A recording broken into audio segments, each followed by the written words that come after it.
नमस्कार, मैं हूं प्रियंका और आप देख रहे हैं राष्ट्रीय जगत विजन न्यूज। देश भर में कांग्रेस सत्तारूढ़ भाजपा पर वोट चोरी का आरोप लगाते हुए वोट चोर गद्दी छोड़ का अभियान चला रही है।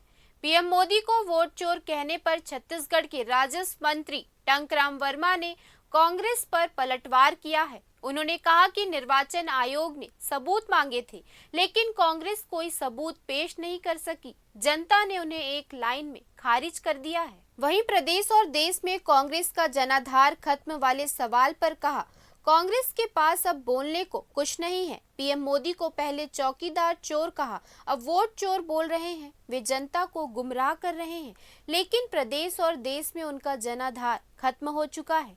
मंत्री का कहना है कि भाजपा में बूथ से लेकर मंडल और राष्ट्रीय स्तर तक सभी नियुक्तियां लोकतांत्रिक ढंग से होती हैं, लेकिन कांग्रेस में पहले ऊपर से नेताओं की नियुक्ति होती है और फिर नीचे तक आदेश पहुंचते हैं।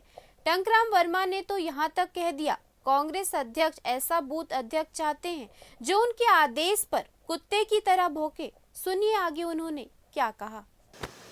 देखिए, कांग्रेस का उनका जो संगठन का विषय है वो हमारे भारतीय जनता पार्टी से हट के बिल्कुल अलग है। हमारे यहाँ पहले बूथ का हम लोग चयन करते हैं, बूथ का अध्यक्ष बनाते हैं, फिर शक्ति केंद्र, मंडल, फिर प्रदेश, फिर राष्ट्रीय अध्यक्ष। उनका पहले राष्ट्रीय अध्यक्ष बनता है, फिर बाद में नीचे आता है।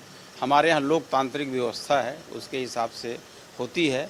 और आपने एक तो बयान पढ़ा होगा, मैं भी पढ़ा हूँ, बड़ा अचरज लगा कि राष्ट्रीय अध्यक्ष हैं उनके कांग्रेस के, उन्होंने एक लाइन बोला था कि हमको बूथ अध्यक्ष ऐसे बनाना है जो कुत्ते की तरह भौंके। तो ऐसा उनका तो